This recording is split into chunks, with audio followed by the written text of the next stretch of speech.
throughout my career, I've seen people who, especially leaders, especially men, who seemed fine and they retired and they were gone within a couple of years, either had died or their health was so declined that they were like shells of themselves, not the same person that had been so active when they were in their primary career. Welcome to the Plan B CRNA podcast. I'm your host, Bobby Jones, and I'm so excited that you're here. The Plan B CRNA podcast is the only show made specifically for nurse anesthetists who are exploring options outside of their traditional career paths. This is the place to expand your mind and your goals as we uncover new ways to produce side income together. Join me for some honest, unscripted discussions with other CRNAs who are transforming their financial lives. This episode is brought to you by On-Call Capital. On-Call Capital is dedicated to educating CRNAs and other healthcare providers about investing outside of the traditional stock market. On-Call Capital also provides opportunities for you, yes, you, to create passive income and generational wealth while also lowering your taxable income through investments in the apartment and alternative investment spaces. If you haven't hit subscribe yet, make sure you do that right now so that you don't miss an episode. Thanks so much for joining me today. And now, on with the show. Welcome to another Provider Spotlight episode of the Plan B CRNA podcast. I'm your host, Bobby Jones, and my guest today is a pharmacist who left academia and traditional healthcare to develop a process to help those who are nearing retirement preserve their health. Dr. Michelle Fritsch is a board-certified clinician who is focused on planning for health in retirement in 4 key areas: physical, mental, emotional, spiritual, and let's throw in a little bit of social health there too. I couldn't be more excited to have her here, so let's just get to it, shall we? Thanks for being here on the show today, Michelle. Thanks for inviting me. I'm so glad to be here. So, as you mentioned, as we were talking before we got started here and started recording, you went to pharmacy school to become an astronaut? Because who doesn't, right? Well, I mean, I know that was my dream, growing up as a kid in the 80s. I wanted to be an astronaut despite having no engineering skills at all. So tell us about your story. When I was in late high school, I heard about pharmacists who were working in the space lab at the time doing electrophoresis research, which was just identifying new ways to identify new chemical compounds with therapeutic potential in the zero gravity environment. And I went to school at Purdue, which meant I actually got to meet and speak with some of those astronauts. So up until the Challenger explosion, I was on track to get a PhD in pharmacology and kind of focus more there. But then, as we all know, everything changed, as it tends to do. And the space lab was no longer a thing. So then I wanted to do pediatric oncology, realized I cannot handle that. Oh, yeah. So I've spent the rest of my life in geriatrics, but I'm on the prevention end of geriatrics, which I love. Cool. So let's go back even a little bit farther. So what kind of nurtured that interest that you have in pharmacology? Where did you get that from? When did you decide, hey, I want to be a pharmacist? I've always liked the science stuff. And I actually, if you had asked me what I wanted to do earlier in high school, it was a nurse anesthetist. Oh, cool. And I changed that because I realized that I'm very much a people person. And I wanted to be more where I would be interacting with awake people. And just more on that side of healthcare. And I'm fascinated by medications and how they work, and how to sort of solve those complex puzzles of medical condition treatment. And now, not just a medication for it, but just the overall person and how you support them to find ways to stay healthy. Really cool. Really cool. And so you graduated with your degree, your pharmacy degree. Where'd you go next? What'd you do after that? I did a postdoc residency in Wisconsin that was focused on primary care and geriatrics. And I was asked when I got there, are you interested in teaching in academia? And I said, absolutely not. So I spent the next 25 years as a professor. Of course. That's the way it goes, right?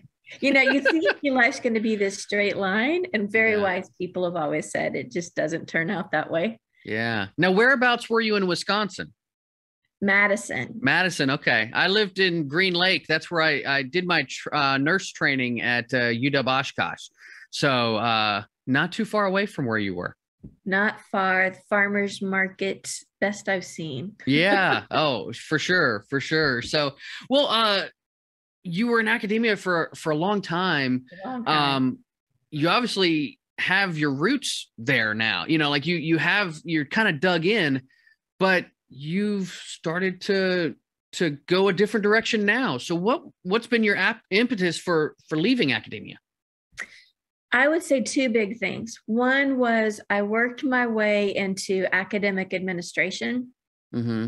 and we started a new pharmacy school. That was very exciting, but reached a point where I didn't get to do any level of patient care anymore, and realized how badly I missed that. Mm-hmm. But I still was in the health systems. I was still, through my faculty and through students, hearing the stories of what was happening. And throughout my career, I've seen people who, especially leaders, especially men, who seemed fine, and they retired and they were gone within a couple of years, either had died or their health was so declined that they were like shells of themselves, not the same person that had been so active when they were in their primary career. Wow. And as I got to know them, it's preventable. Almost always it was preventable, but I couldn't find anybody trying to actively prevent those outcomes. Okay. So obviously, with the background that you have in academia and research, what were you finding? How did you marry those two to create this difference that you're trying to make in people's lives? Like what does that look like? A lot of it is just life experience and talking to patients, getting to know them and what was happening. So I just interviewed a whole lot of people that I knew who were leaders who had either recently retired or thought they would be retiring soon, and asked a number of questions about their plans, especially around health and purpose, and then developed some tools, 16 tools, to guide them through that process to come up with a strategic plan for what's going to make retirement meaningful, how are they going to stay active physically, mentally, and socially, what are their personal health risks and how can we get in front of those, and then how can they learn how to navigate the healthcare system, taking better control of their own health. Like most people, you ask, how do you prepare for a doctor visit? And they're like, I show up. I'm like, well, what if I could teach you a way to go in fully prepared and have an agenda for your doctor visit so that you and your doctor accomplish a whole lot more in the time you have together? Yeah.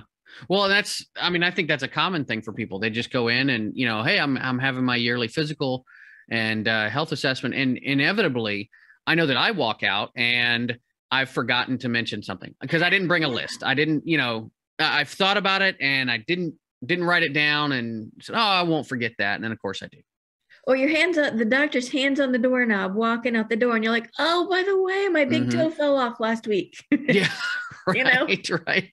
Maybe late. Some information they'd like to know. Right. So let's see here. So obviously you have a passion for helping people.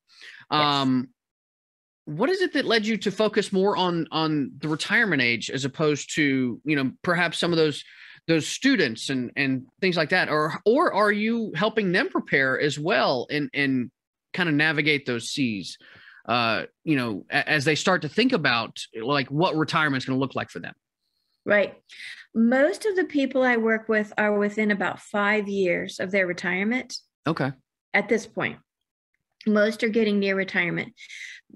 And it takes a while to really think through all of these things, come up with a solid plan, learn strategies to the point that you can really implement them when you need them. Mm-hmm. I think a lot of people don't realize that retirement's one of those top 10 life transitions that can be so difficult. And so it's been fun to focus on that. And as far as students, I still get to do a lot of teaching for all the health professions. and kind of raise awareness for health professionals to be thinking about their patients that are nearing retirement, and thinking about it. What might their health look like, and how can you help them now? Mm-hmm. Not lose the big problem is when people lose their sense of self. I used to be CEO of whatever, and everyone knew me as that position. Mm-hmm. And who am I now? Am I even still important? Yeah. And asking those questions as part of the healthcare assessment. Yeah. Well, I know that I've encountered that with many healthcare professionals who just have such difficulty identifying themselves outside of their career title. Right. I am, Dr. So-and-so, I'm a neurosurgeon, I'm, an orthopedic surgeon. I am a nurse anesthetist, or whatever the case. And I feel like that leads to some people kind of overstaying their welcome. And that, I don't mean that in a bad way, but how do people learn how to adjust if they don't have something to transition to? Sorry. Yeah, no, you're fine. Go ahead. I tend to ramble sometimes, so please feel free to step in. Well, I have an analogy that in my mind makes sense for that. Mm-hmm. So if you are, now keep in mind, I'm from rural Indiana, so going mudding was something we did. Oh, yes. So if you're out and your windshield is covered in mud, ideally, you're not going to press the accelerator. Can't see where you're going. Mm-hmm. But if we can clear the windshields and you see fun things ahead, then you're all for it. Push the accelerator, let's go. And so I think a lot of those people that hang on and don't make me leave have not cleared the windshield and figured out how they can use, and it doesn't even have to be related to medicine. Yeah. What could they do in the next phase that uses their skills and their interests? What are things going on in our world that they really hate and they want to be part of the solution because they've got so much insight to share, mm-hmm. even if it's the environment or we need new park benches downtown or whatever. As long as it excites your passion and you're like, I can do something about that, then that kind of brings that continued fulfillment. Yeah. So I want to get into a little bit more of the nitty gritty here of actually starting your business. Had you ever started a business before this? No. And so how did you go about that? What did that look like for you? Were you kind of deer in the headlights or, how did that go? I had a person who I turned to as a mentor who had started his own business and just asked a lot of questions and really mimicked what he was doing. I used his accountant. I used his lawyer. I used his marketing, because I was just trying to figure it out and learn about it. We don't learn about this in nurse anesthetist school or pharmacy school or medical school or any of the health professions, really. So it was a learning process, which is where Medipreneaurs comes in, if you want to talk about that. Yeah. Oh, sure. Yeah. We can get into that. And I'm going to ask you about that in a couple minutes, but I want to focus on this starting of a business. So you are essentially copying the blueprint of a fellow entrepreneur, right? Who was in a completely different market. Oh, really? Okay. But, right. So it wasn't like I was copying his processes or anything, just like, what does a business leader need? Mm-hmm.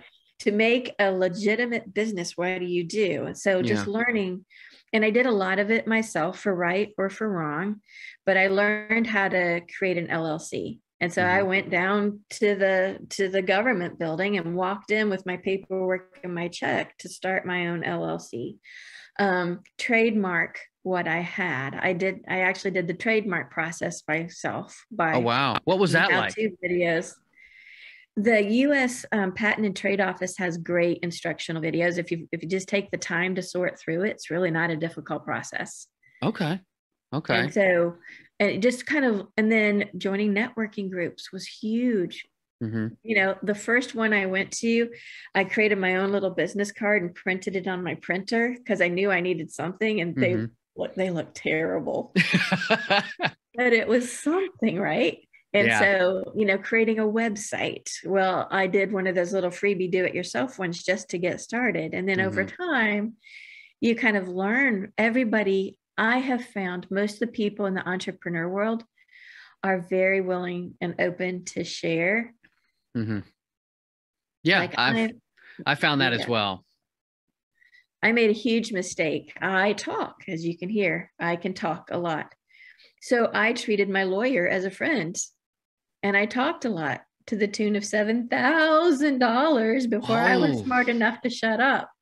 So oh I'm my very gosh. careful to explain that to any other entrepreneur. Before you talk to a lawyer, let me help you with a few tips. No kidding. Yeah, that they're not the ones you want to be on a soapbox with. It's No. you'd rather do that with your networking group. So so you get your business started, and then what? Like, how did you reach out to people and start getting the word out about what you offer with Propel? Well, I started actually with a one-on-one version. Mm-hmm. And I did a lot of that just reaching out to people that I already knew. It just happens if you look at my age, the people who were the leaders, the academic leaders, the health system leaders, the community leaders, as I was kind of entering the entrepreneur space, they were entering the retirement space. Gotcha.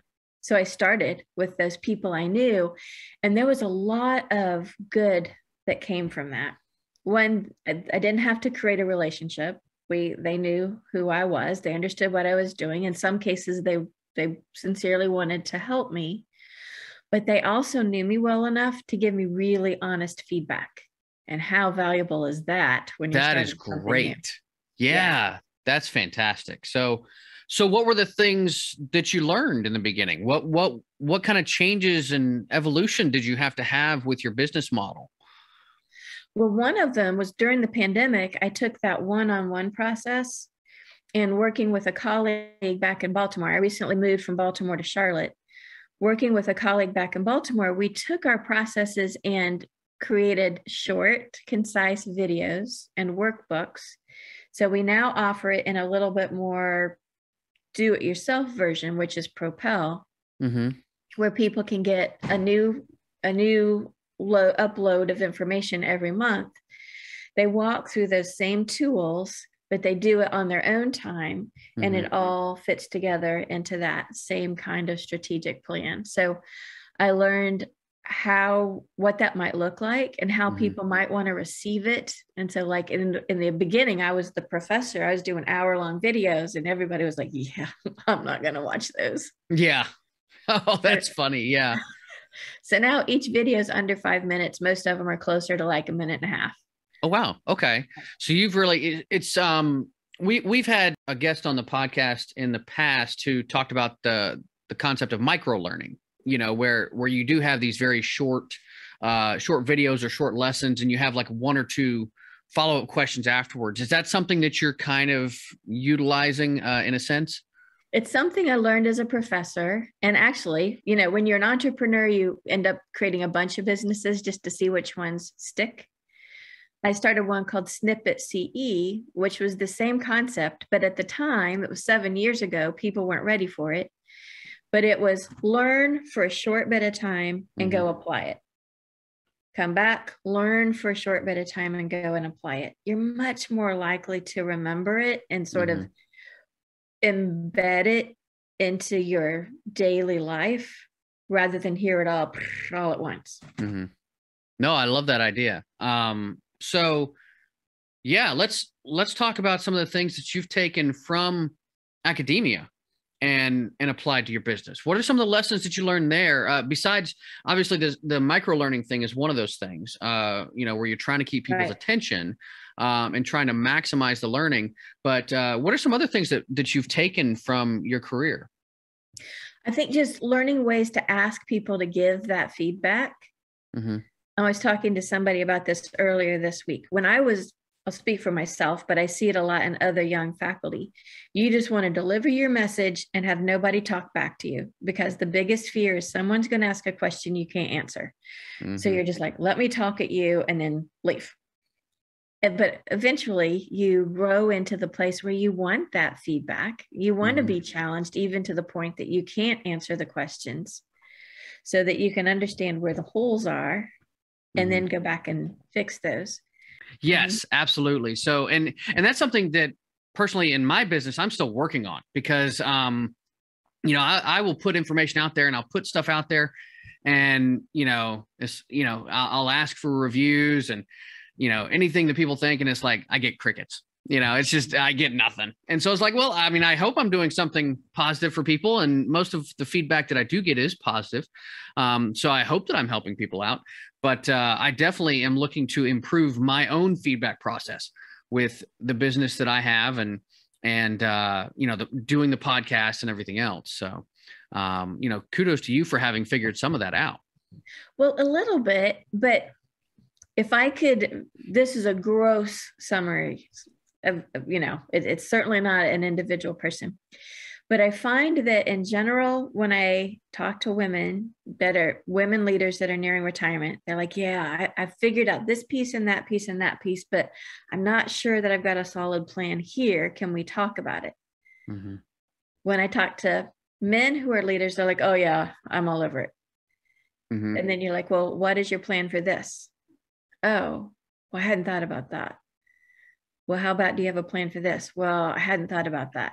So I think, if again, gross generalization, some people come out things just assuming all's going to be well, and I've got enough plans in place that will carry me through.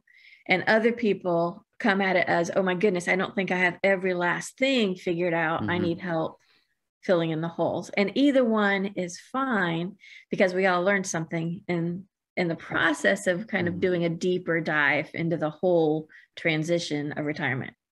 Well, it's that makes me think of that book, Men Are Like Waffles, Women Are Like Spaghetti. I don't know if you've read that, but the general concept is that men being like waffles have the little squares in them, and so you put syrup onto it, and the syrup stays in a little square, and then you move from one square to the next square, and so men just have a very systematic way of thinking, and like they're in this particular square when they're thinking about this thing, and then they move and they're thinking about this square next, right? And they're no longer thinking about the previous one. And whereas women are like spaghetti in a pot, where all of the noodles are touching all of the other noodles, and everything is interconnected. And so and it explains why my wife will often just randomly talk about some subject that we weren't talking about before. And it's like, and I'll ask her thought process, and yeah, well, we were talking about this, and that led me to think about this, which led me to think about that, and then this. And it's like a 3 or 4 step process to get to what she actually leapt to. And for me, like, there's no way I would have made that connection. At least not right away, like she does. So we do the same. I'll ask my husband, do you want to know how we got here? And these days he's like, no. Nah, you got it. Well, yeah, but I mean, that does, that's got to be a factor when you're talking to men and women about what their plans are for retirement. So, right. So let's get into it. What are some of the things that a lot of people that you find that they're missing when they start thinking about retirement? They're getting close and something's not there. There are 3 big ones. One is, early in our marriages, we tend to talk about the future, and we dream and what we want. And then kids come along, life gets busy, and we don't realize how much we're no longer thinking the same types of thoughts. And so retirement can come as a shock that you're no longer on the same page as your spouse. So one of the things is just, let's start those conversations prior to retirement, rather than letting them be a surprise after retirement. And some of it's little things, like one person I'm thinking of, they had talked about trips, a month in Europe, the big trips. But in between her retiring and him retiring 2 years later, grandkids had started to come. She had gotten involved in the childcare process, because he was still working, and he retires like, okay, let's pack our bags and go. And she's like, every Tuesday and Thursday, I've got the grandkids. Let's look at weekend trips. Yeah. And it was sort of obvious, but they hadn't talked about it until he arrived in retirement. It was like, wait a minute, this is not what we talked about. Yeah. And he probably thought, well, I mean, that's fine for now, since you need something to do while I'm at work. But now that we're both here, we're just automatically going to do what we talked about years ago. So And I know that I've gotten into that pattern before too, where I think, well, something's going to be a certain way. But I haven't touched base with my wife again about what's changed on the ground, like I think, I guess it's like military strategy there too. Like you need proper information from, the front lines to make your strategy. Oh, great analogy. So the divorce rate in people over 50 is rising at an alarming rate. And I think that's a lot of it is we're now juggling 2 careers, 2 retirements. And when you're in conflict, it can feel easier to separate and go your separate ways. But that is so messy. And it's probably more valuable to stay in there and work it out. But again, the earlier you can start those conversations, the greater the likelihood you can come to solutions and kind of get back on a similar page. So let's talk about Propel itself. You talked about the core tenets of it, speaking from a mental, emotional, spiritual, social health, physical health, all those kinds of things. What kind of a program is Propel? Like, what can people expect when they come and start talking with you about these things? Right. So we've broken it down into monthly, we call them modules, where you've got short videos that give you core information about the topic. So the first 5 months is all about pulling together your own health history deeper than the health system tends to do, and learning how to navigate the healthcare system, how to go prepared to a doctor visit, how to ask questions, how to have really efficient visits and get the outcomes you need when you're within the healthcare system. So that's 5 months. But in addition, each month you get a little bit about nutrition or a diet or stress reduction and some of those other aspects. And so after 5 months, you've pulled together your health information. The next 5 are about your unique risk factors, because we all have those. So lots of teaser questions, lots of workbooks to kind of help you figure out your risk factors and how to discuss that with your healthcare team. Then we dive into purpose. What's going to be that fulfillment factor, not busyness, but actual fulfillment factor within retirement. And then we get into how are you going to stay mentally sharp? How are you going to stay socially engaged? Because your social network changes when you retire. And then we start getting into as health changes, how can you be prepared? Where are your resources? So it's a whole process of each month you get a piece of the puzzle and come up with a solid plan. Propel stands for Powerful Retirement Options for a Purpose-Filled, Engaged Life. Oh, I love it. So it's all around, let's pull that together and have a solid plan before we get to the day of retirement. Yeah. Well, let's talk about the team nature of what you're doing and how that can parallel with the healthcare environment that a lot of people are coming from in general, into retirement. Like, because obviously healthcare is a big focus. It's a big part of your background and many of the people that you're helping. What does the team nature of this look like? I think a mistake that our healthcare system has been making is people are siloing more and more.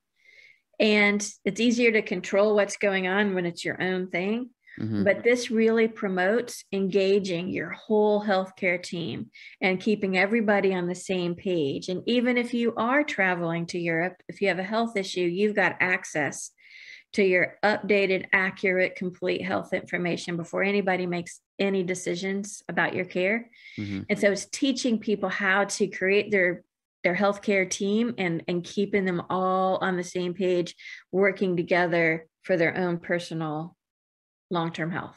Yeah. Well, and I just, seeing my mom go through her own healthcare situations with end-stage renal disease and a kidney transplant and everything. It's amazing the disconnect that providers have with each other. Even like, and I will say the transplant team, has done a magnificent job with her.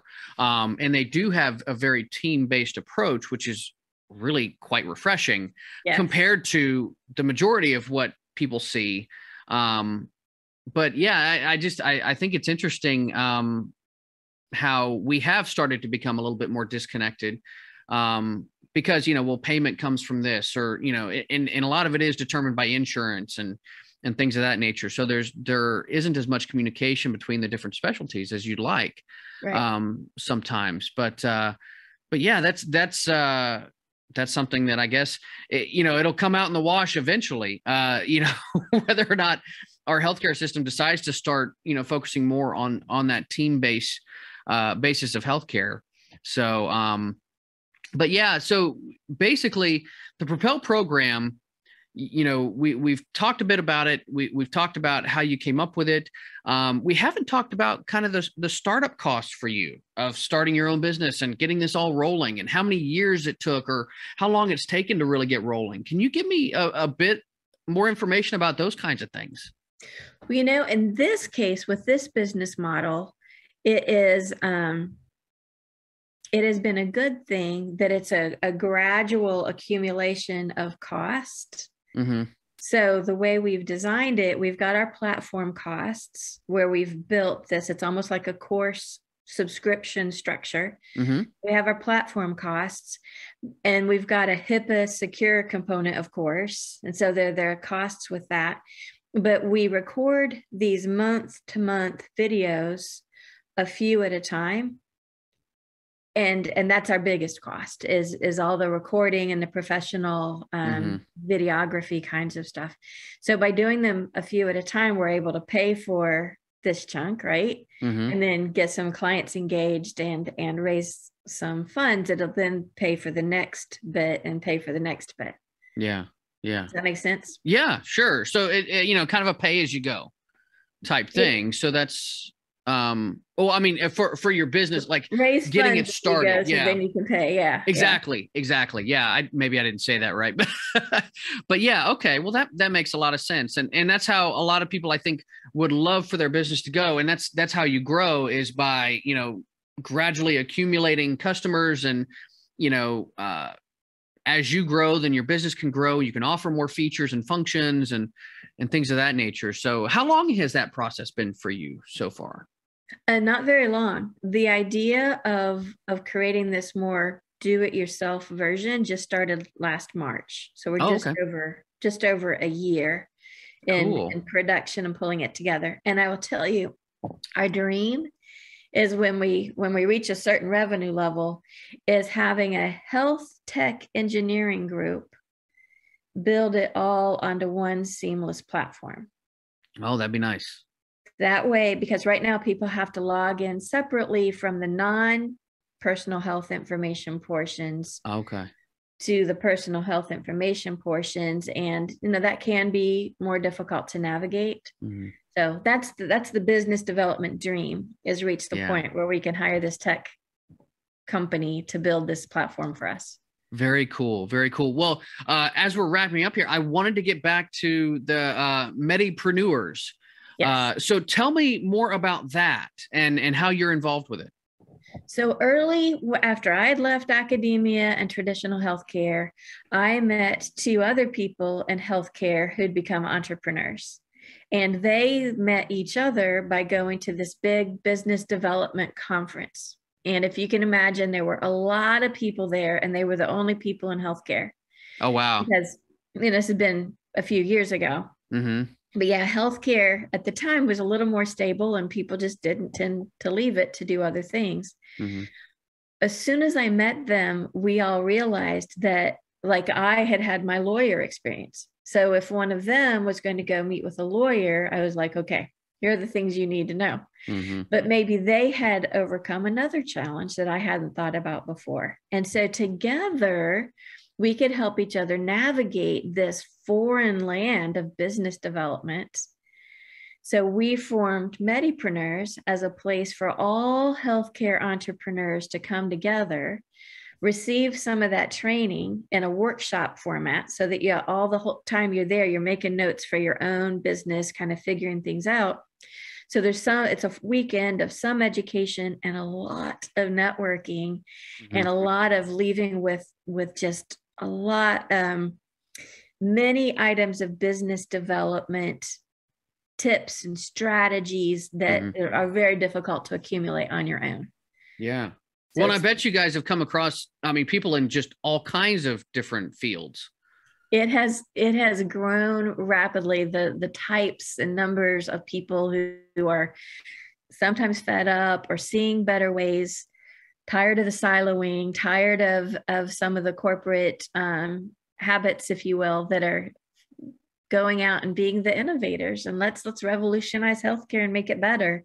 And Yeah. it's so exciting to bring those people together. Yeah. Oh, and that's been one of the neatest things about this podcast for me, is just meeting these people who are just so incredibly intelligent, and they have the wherewithal to see through their visions of what they want, their particular product or innovation to be. Right. I mean, we've had so many different people here, and there are so many others that I haven't even had on the show yet. And that's just been in, mainly the nurse anesthesia community. So I can only imagine what's going on in the greater healthcare community. Yeah. Yeah, I'm excited to learn more about Medipreneaurs. So I do want to give people a chance to get a hold of you and your team at Propel Your Wellness. So how can people get a hold of you and learn more about you? Absolutely. So it's Michelle with 2 L's at propelyourwellness.com or info@medipreneaurs.com will reach me as well. And I would love to help people. Again, I have found the entrepreneur community to be willing and able to help each other. People have come to Medipreneaurs with an idea, and after bouncing it off all of those creative minds, they've left with a much more refined idea and had great success. So Yeah. I would love to talk to anybody that wants a follow-up call and talk through their dreams. Very cool. What have I missed anything? Is there something that you're dying to tell me about or talk about that we missed today? I don't think so. I encourage your audience to pursue those ideas, even if it's a side kind of thing, or they're ready to jump completely. I'm glad you're providing this for them, and I encourage them on their journey. Awesome. Thank you so much for being on the show today. Thank you for inviting me. This was fun. Yeah. It's very common for us to talk about wellness and self-care when it pertains to work-life balance. And we sort of assume that all of that automatically improves when we have more time in retirement. I appreciate that Michelle is focusing on this aspect of healthcare that we often ignore. That planning period that's a few years before retirement and the transition into retirement itself. I mean, how many stories have we all heard about folks who work for most of their life only to succumb to illness, injury, or death shortly after they retire? Part of the reason for this has to do with the lack of preparation, but it has to do with identity too. If our identities are tied up in our careers, then we have to transition our identities to something else completely when we retire. Now, I've grappled with this myself. I viewed myself as successful because I had become a CRNA, but I didn't know who I was when I walked away. It's been a real process of discovery for me over the last 2.5 years, and I was only a CRNA for 8 years. Imagine those who have been in their chosen professions for 30 years or more. It has to be a huge mindset shift, but it doesn't have to be this way. We can begin decoupling ourselves from our professional role much sooner than that by embracing new identities outside of our chosen careers. Retirement is a financial, emotional, and physical transition. I'm glad that people like Michelle are out there providing assistance to those who are seeking to navigate these waters. I'm also pleased that she's out there touting the work of other medical entrepreneurs. We have brilliant minds in healthcare, so it only makes sense to network with others to pool those resources. Now, I hope that you enjoyed today's episode as much as I did. That's going to do it for today. As always, stay safe and take care of each other out there. Thank you so much for joining me for another episode of the Plan B CRNA podcast. If you haven't already subscribed and reviewed the show, I'd be honored if you took the extra time. It really helps to expand our reach and get the word out about the show. If you're a CRNA who is interested in sharing your story on our podcast, I'd love to have you. Please email me at bobby@oncallinvestments.com for more information. This episode was brought to you by On Call Capital. They are dedicated to helping providers like you develop passive income and generational wealth through investments in the apartment and alternative investment spaces. Feel free to check out their website at www.oncallinvestments.com and subscribe to their free educational email series. You can find On Call Capital on Facebook, Instagram, and Twitter. You can also check out our YouTube page, where you'll find all of the show episodes along with other educational videos. Thanks for listening, and we'll see you on the next episode.